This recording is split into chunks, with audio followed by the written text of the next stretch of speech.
Everyone, एक बार फिर से स्वागत है आप सभी का मेरे यूट्यूब चैनल में। आज हम पढ़ेंगे कक्षा 7 सामाजिक विज्ञान का चैप्टर नंबर 4 जिसका नाम है वायु। तो गाइज, इससे पहले अगर आपने अभी तक मेरे चैनल को सब्सक्राइब नहीं किया है तो सब्सक्राइब वाले बटन पे जाके क्लिक करो और बेल आइकन की घंटी को भी दबाना ताकि मेरे आने वाले वीडियो का नोटिफिकेशन आपको मिलता रहे। अब हम जो हमारा चैप्टर है वायु, इसको पढ़ते हैं। आप जानते हैं कि कार्बन डाइऑक्साइड वायुमंडल में फैलकर पृथ्वी से विकिरित ऊष्मा को पृथ्वी पर रोककर ग्रीन हाउस प्रभाव पैदा करती है, इसलिए इसे ग्रीन हाउस गैस भी कहते हैं। और इसके अभाव में धरती इतनी ठंडी हो जाती है कि इस पर रहना असंभव होता है। किंतु जब कारखानों एवं कार के धुएं से वायुमंडल में इसका स्तर बढ़ता है तब इस ऊष्मा के द्वारा पृथ्वी का तापमान बढ़ता है। इसी भूमंडलीय तापन यानी ग्लोबल वार्मिंग कहते हैं। तापमान में इस वृद्धि के कारण पृथ्वी के सबसे ठंडे प्रदेश में जमी हुई बर्फ पिघलती है, जिसके परिणाम स्वरूप समुद्र के जल स्तर में वृद्धि होती है, जिससे तटीय क्षेत्रों में बाढ़ आ जाती है। दीर्घ अवधि में इसके कारण जलवायु में अत्यधिक परिवर्तन हो सकता है, जिसके फलस्वरूप कुछ पौधे एवं पशु लुप्त हो सकते हैं। हमारी पृथ्वी चारों ओर से वायु की घनी चादर से घिरी हुई है, जिसे वायुमंडल कहते हैं। यानी जो हमारी पृथ्वी है वह चारों ओर से वायु की एक घनी परत है, यानी घनी चादर से घिरी हुई है, जिसे हम वायुमंडल कहते हैं। पृथ्वी पर सभी जीव जीवित रहने के लिए वायुमंडल पर निर्भर हैं। यह हमें सांस लेने के लिए वायु प्रदान करता है एवं सूर्य की किरणों के हानिकारक प्रभाव से हमारी रक्षा करता है। यदि सुरक्षा की यह चादर न हो तो हम दिन के समय सूर्य की गर्मी से तृप्त होकर जल सकते हैं एवं रात के समय ठंड से जम सकते हैं। अतः यह वह वायु राशि है जिसने पृथ्वी के तापमान को रहने योग्य बनाया है। वायुमंडल का संगठन। क्या आप जानते हैं कि जिस वायु का उपयोग हम सांस लेने के लिए करते हैं वास्तव में वह अनेक गैसों का मिश्रण होती है। नाइट्रोजन एवं ऑक्सीजन ऐसी दो गैस हैं जिनसे वायुमंडल का बड़ा भाग बना है। यानी ऐसी कौन सी दो गैस है जिससे वायुमंडल का भाग बना है, बड़ा भाग?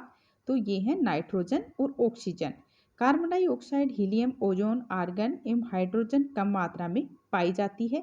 इन गैसों के अलावा धूल के छोटे छोटे कण भी हवा में मौजूद होते हैं। यानी आप चित्र 4.1 में देख सकते हो, में वृत्ता रेखा दिया गया है जिसमें वायु के विभिन्न संगठनों के प्रतिशत दर्शाए गए हैं। नाइट्रोजन वायु में सर्वाधिक पाई जाने वाली गैसें हैं।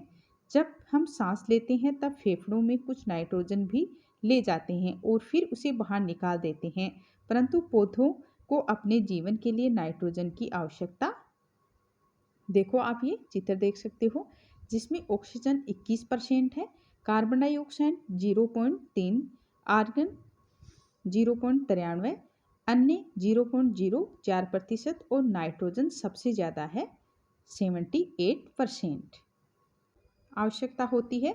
वे सीधे वायु से नाइट्रोजन नहीं ले पाते। मृदा तथा कुछ पौधों की जड़ों में रहने वाले जीवाणु वायु से नाइट्रोजन लेकर इसका स्वरूप बदल देते हैं, जिससे पौधे इसका प्रयोग कर सकते हैं। ऑक्सीजन वायु में प्रचुरता से मिलने वाली दूसरी गैस है। मनुष्य तथा पशु सांस लेने में वायु से ऑक्सीजन प्राप्त करते हैं। हरे पादप प्रकाश विश्लेषण द्वारा ऑक्सीजन उत्पन्न करते हैं। इस प्रकार वायु में ऑक्सीजन की मात्रा समान बनी रहती है। यदि हम वृक्ष काटते हैं तो यह संतुलन बिगड़ सकता है। कार्बन डाइऑक्साइड अन्य महत्वपूर्ण गैस हैं। हरे पादप अपने भोजन के रूप में कार्बन डाइऑक्साइड का प्रयोग करते हैं और ऑक्सीजन वापस देते हैं। मनुष्य और पशु कार्बन डाइऑक्साइड बाहर निकालते हैं और मनुष्य एवं पशुओं के द्वारा बाहर छोड़ी जाने वाली कार्बन डाइऑक्साइड की मात्रा पादपों द्वारा प्रयोग की जाने वाली गैस के बराबर होती है, जिससे यह संतुलन बना रहता है। परंतु ये संतुलन कोयला, खनिज तेल आदि ईंधनों के जलाने से गड़बड़ा जाता है। ये वायुमंडल में प्रतिवर्ष करोड़ों टन कार्बन डाइऑक्साइड की बढ़ोतरी करते हैं। परिणाम स्वरूप कार्बन डाइऑक्साइड का बढ़ा हुआ आयतन पृथ्वी पर मौसम तथा जलवायु को प्रभावित करता है। क्या आप जानते हैं कि वायु गर्म होती है तो फैलती है और हल्की होकर ऊपर उठती है। ठंडी वायु संघन और भारी होती है, इसलिए इसमें नीचे रहने की प्रवृत्ति होती है। गर्म वायु के ऊपर उठने पर आसपास के क्षेत्रों में ठंडी वायु रिक्त स्थान को भरने के लिए वहां आ जाती है। इस प्रकार वायु चक्र है वो चलता रहता है। पढ़ो एवं नमन करें। पढ़ें एवं नमन करें। क्या वायुमंडलीय तापन आज के विश्व में एक गंभीर समस्या है? आपको पढ़ना है और मनन करना है इसके ऊपर कि जो भूमंडलीय तापन है वह आज भी विश्व में एक गंभीर समस्या है। इस पर आपको मनन करना है। वायुमंडल की संरचना। हमारा वायुमंडल 5 परतों में विभाजित है जो पृथ्वी की सतह से गंभीर होती है। ये हैं क्षोमंडल, समताप मंडल, मध्यम मंडल, ब्राह्मी मंडल एवं बहिर्मंडल। चित्र 2.4 में आप देख सकते हो। बहिर्मंडल है, फिर ब्राह्मी वायुमंडल है, फिर है मध्य सीमा, फिर है मध्य मंडल, फिर है समताप, फिर है समताप मंडल, फिर है क्षोभ सीमा यानी सबसे नीचे है वो क्षोभ मंडल है। माउंट एवरेस्ट, ओजोन, हवाई जहाज यानी ऊंचाई किमी में है तो सबसे ऊंचाई पर है वो बहिर्मंडल है। क्षोभमंडल, ये परत वायुमंडल की सबसे महत्वपूर्ण होती है। यानी जो क्षोभमंडल है यह वायुमंडल की परतों में से सबसे महत्वपूर्ण परत है जिसकी औसत ऊंचाई 13 किलोमीटर है। हम इसी मंडल में मौजूद वायु में सांस लेते हैं। मौसम की लगभग सभी घटनाएं जैसे वर्षा, कोहरा, ओलावर्षण इसी परत के अंदर होती है। समताप मंडल, क्षोभमंडल के ऊपर का भाग समताप मंडल कहलाता है। यह लगभग 50 किलोमीटर की ऊंचाई तक फैला है। यह परत बादलों, मौसम संबंधी घटनाओं में से लगभग मुक्त होती है। इसके फलस्वरूप यहाँ की परिस्थितियाँ हवाई जहाज उड़ने के लिए आदर्श होती है। समताप मंडल की एक महत्वपूर्ण विशेषता यह है कि इसमें ओजोन गैस की परत होती है और यह परत सूर्य से आने वाली हानिकारक गैसों से हमारी रक्षा करती है। यह समताप मंडल की एक महत्वपूर्ण विशेषता है। फिर है मध्य मंडल, यह वायुमंडल की तीसरी परत है। यह समताप मंडल के ठीक ऊपर होती है। यह लगभग 80 किलोमीटर की ऊंचाई तक फैली है। अंतरिक्ष से प्रवेश करने वाला उल्का पिंड इस परत से आने पर जल जाते हैं। फिर है ब्राह्मी वायुमंडल। ब्राह्मी वायुमंडल में बढ़ती ऊंचाई के साथ तापमान अत्यधिक तीव्रता से बढ़ता है। यह मंडल इस परत की एक भाग है और यह 80 से 400 किलोमीटर तक फैला है। रेडियो संचार के लिए इस परत का उपयोग होता है। वास्तव में पृथ्वी से प्रसारित रेडियो तरंगे इस परत द्वारा पुनः पृथ्वी पर परावर्तित कर दी जाती है। बहिर्मंडल, वायुमंडल की सबसे ऊपरी परत को बहिर्मंडल के नाम से जाना जाता है। यह वायु की परत होती है, पतली परत होती है। हल्की गैसें जैसे हीलियम, हाइड्रोजन यहीं से अंतरिक्ष में तैरती रहती हैं। आओ कुछ करके सीखें यानी स्थानीय समाचार पत्र से इस 10 दिन की मौसम रिपोर्ट लिखें एवं मौसम में बदलाव का अवलोकन करें। मौसम एवं जलवायु, क्या आज वर्षा होगी? क्या आज दिन साफ होगा और धूप निकलेगी? कितनी ही बार हमने क्रिकेट प्रेमियों के मुंह से एक दिवसीय मैच के भविष्य पर अनुमान लगाते सुना होगा। यदि हम कल्पना करें कि हमारा शरीर एक रेडियो है और मस्तिष्क उसके स्पीकर, तो मौसम वह है जो इसके नियंत्रण बटनों से छेड़छाड़ करता रहता है।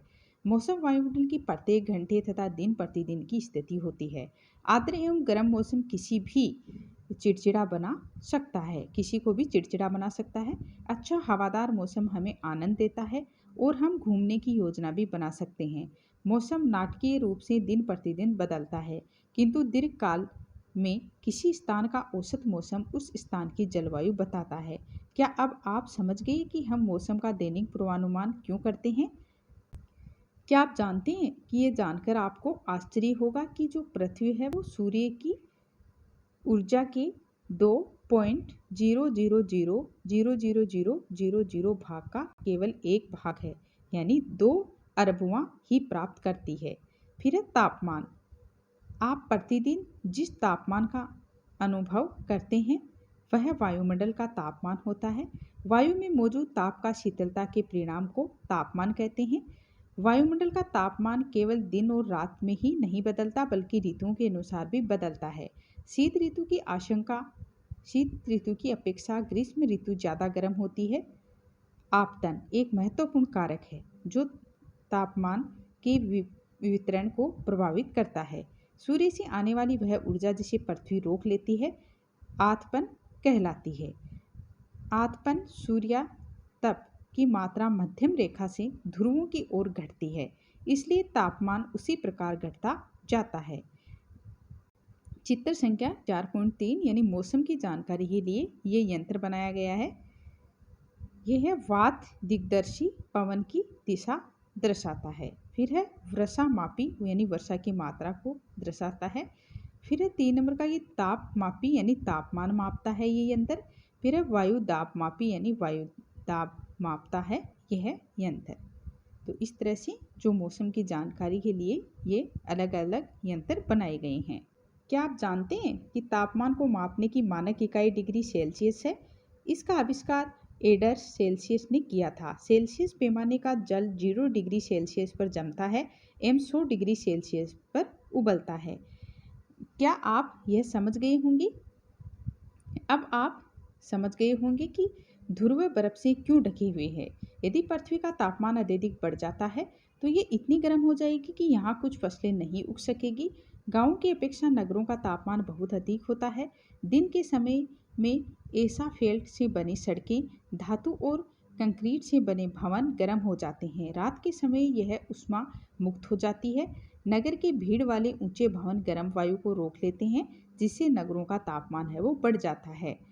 फिर है कि क्या आप जानते हैं कि चांद पर वायु नहीं है, अतः वे वहाँ वायुदाब भी नहीं है। अंतरिक्ष यात्री जब चांद पर जाते हैं तो वे विशेष रूप से सुरक्षित हवा से भरी हुई अंतरिक्ष पोशाक पहनते हैं।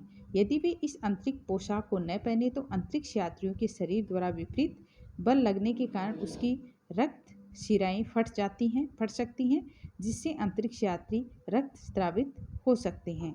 वायु दाब, ये जानकर आपको आश्चर्य होगा कि वायु हमारे शरीर का उच्च दाब के साथ बल लगाती है, किंतु हम इसका अनुभव नहीं करते।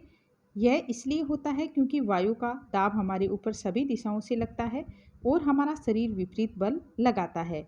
पृथ्वी की सतह पर वायु के भार द्वारा लगाया गया दाब वायु दाब कहलाता है।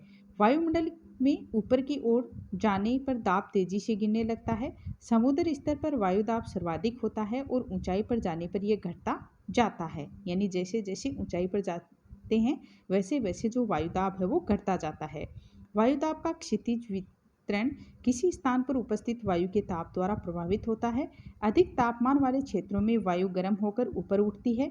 यह निम्न दाब क्षेत्र बनाता है। निम्न दाब बादल युक्त आकाश एवं नम मौसम के साथ जुड़ा होता है। कम तापमान वाले क्षेत्रों की वायु ठंडी होती है।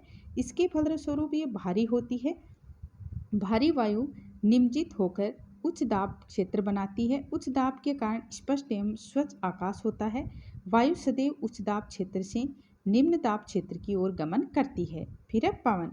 उच्च दाब क्षेत्र से निम्न दाब क्षेत्र की ओर वायु की गति को पवन कहते हैं। आप पवन को काम करते देख सकते हैं। जब ये सड़क पर गिरी पत्तियों को उड़ाती अथवा तूफान के समय पेड़ों को उखाड़ देती है।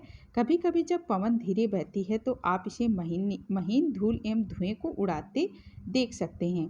कभी कभी पवन इतनी तेज होती है कि इसके विपरीत दिशा में चलना कठिन हो जाता है। आपने अवश्य अनुभव किया होगा कि तेज पवन में छाता लेकर चलना आसान नहीं है। 3 अन्य उदाहरण सोचिए, यानी आपको 3 उदाहरण सोचने हैं कि जब तेज पवन के कारण आपके लिए समस्या उत्पन्न हुई। पवन को मुख्यतः 3 प्रकारों में विभाजित किया जा सकता है। पहली है स्थायी पवनें। व्यापारिक पश्चिमी एवं पूर्वी पवनें स्थायी पवनें हैं। ये वर्ष भर लगातार निश्चित दिशा में चलती रहती हैं। दूसरी है मौसमी पवनें। ये पवनें विभिन्न ऋतुओं में अपनी दिशा बदलती रहती है। उदाहरण के लिए भारत में मानसूनी पवनें। फिर है स्थानीय पवनें। ये पवनें किसी छोटे क्षेत्र में वर्ष या दिन के किसी विशेष समय में चलती है। उदाहरण के लिए स्थल एवं समुद्री समीर। क्या आपको भारत के उत्तरी क्षेत्र की गर्म एवं शुष्क स्थानीय पवन याद है? इसे लू कहते हैं। अब आप ये प्रमुख वायुदाब पेटियां हैं। इसमें है उच्च दाब, फिर है ध्रुवीय पूर्वी पवन, अधोध्रुवीय निम्न दाब, सनातन पछुआ पवन, उपोषण उच्च दाब यानी होश आकांक्ष, दक्षिणापूर्वी व्यापारिक पवनें, भूमध्य रेखीय निम्न दाब डोल्ड्रम, उत्तर पूर्वी व्यापारिक पवनें, उपोष्ण उच्च दाब हॉर्स अक्षांश, सनातन पछुआ पवन, अधो ध्रुवीय निम्न दाब, ध्रुवीय पूर्वी पवन उच्च दाब। यानी उत्तर 90 डिग्री पे है, दक्षिण 90 डिग्री पे है। ये है उत्तर 60 डिग्री, 35 डिग्री, 30 डिग्री, 23.5 डिग्री, फिर आ गया 0 डिग्री यानी भूमध्य निम्न दाब 0 डिग्री पे।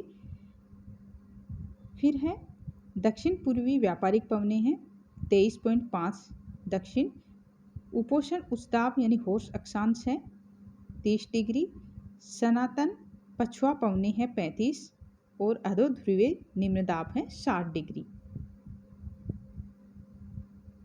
चक्रवात यानी प्राकृतिक आवेश भारत के पूर्वी समुद्री तट पर स्थित ओडिशा में बंगाल की खाड़ी से उठने वाले चक्रवातों का खतरा बना रहता है। 17-18 अक्टूबर 1999 को राज्य के 5 जिलों में चक्रवात आया और 29 अक्टूबर 1999 को एक अन्य महाचक्रवात आया जिसने राज्य के एक बड़े भाग में तबाही मचाई। मुख्यतः ये पवन का वेग वर्षा ज्वारीय प्रोत्कर्ष से हानियां हुई। 260 किलोमीटर प्रति घंटे तक वे वेग वाली पवन 36 घंटे से ज़्यादा समय तक चलती रही। तीव्र वेग वाली इस पवन ने पेड़ों के उखाड़ दिया और कच्चे घरों को नष्ट कर दिया। अनेक औद्योगिक भवनों, अन्य घरों की छतें भी उड़ गई। विद्युत आपूर्ति एवं टेलीफोन लाइनें पूरी तरह कट गई। चक्रवात के फलस्वरूप लगातार 3 दिन तक भारी वर्षा होती रही। इस वर्षा के कारण ओडिशा की प्रमुख नदियों में बाढ़ आ गई थी और चक्रवाती पवनों के कारण उठी ज्वारीय तरंगें स्थल पर 20 किलोमीटर तक आ गई और फलस्वरूप तटीय क्षेत्र में भयानक तबाही हुई। अचानक 7 से 10 मीटर ऊंची ज्वारीय तरंगें आ गई जिसके कारण तैयार खड़ी धान की जो फसल है वो भी पूरी तरह नष्ट हो गई थी। यह आप देख सकते हो चक्रवात द्वारा विनाश, यानी इस चित्र में आप विनाश है वो देख सकते हो किस प्रकार से विनाश हुआ था। 25 अक्टूबर 1999 को पूरी पोर्ट ब्लेयर के निकट थाईलैंड की खाड़ी की अवदाब के कारण यह चक्रवात उत्पन्न हुआ और धीरे धीरे उत्तर पश्चिम दिशा में बढ़ा। गहन होकर इसने महाचक्रवात का रूप धारण कर लिया और 29 अक्टूबर को सुबह 10:30 बजे ओडिशा के इरेसामा एवं बालीकुंडा के बीच के क्षेत्र को प्रभावित किया। इस महाचक्रवात ने भुवनेश्वर, कटक और 28 तटीय नगरों सहित ओडिशा के पूरे तट को बर्बाद कर दिया। इससे लगभग 130 लाख लोग प्रभावित हुए। बहुत बड़ी संख्या में पशुओं की मौत हो गई थी और धान, सब्जियां, फलों की खड़ी जो फसल है उसको भारी नुकसान हुआ। ज्वारीय प्रोत्कर्ष से उत्पन्न हुई लवणता के कारण कृषि योग्य विशाल भूभाग अनुपजाऊ हो गए। साल, सागवान, बांस के बागान वाले विशाल भू क्षेत्र हैं वो नष्ट हो गए। पारादीप के कोणार्क के बीच स्थित मैंग्रोव के जंगल हैं वो लुप्त हो गए। अब है आर्द्रता। चक्रवर्ती वर्षा यानी ठंडी वायु और गर्म वायु। आर्द्रता, जब जल पृथ्वी एवं विभिन्न जलाशयों से वाष्पित होता है तो यह जलवाष्प बन जाता है। वायु में किसी भी समय जलवाष्प की मात्रा को आर्द्रता कहते हैं। जब वायु में जलवाष्प की मात्रा अत्यधिक होती है तो उसे हम आर्द्र दिन कहते हैं। जैसे जैसे वायु गर्म होती जाती है उसकी जलवाष्प धारण करने की क्षमता भी बढ़ जाती है और इस प्रकार यह अधिक आर्द्र हो जाती है। आर्द्र दिन में कपड़े सूखने में काफ़ी समय लगता है और हमारे शरीर से पसीना आसानी से नहीं सूखता। हम असहज महसूस करते हैं। जब जलवाष्प ऊपर उड़ता है तो यह ठंडा होना शुरू हो जाता है। जलवाष्प संघनित होकर ठंडा होकर जल की बूंद बनाते हैं। बादल इन्हीं जल बूंदों का ही एक समूह होता है। जब जल की ये बूंदें इतनी भारी हो जाती हैं कि वायु में तैर न सके तब ये वर्षण के रूप में नीचे आ जाती हैं। आकाश में उड़ते हुए जेट हवाई जहाज अपने पीछे सफ़ेद पथ चिन्ह छोड़ते हैं। इनकी व्यंजनों से निकली नमी संघनित हो जाती है।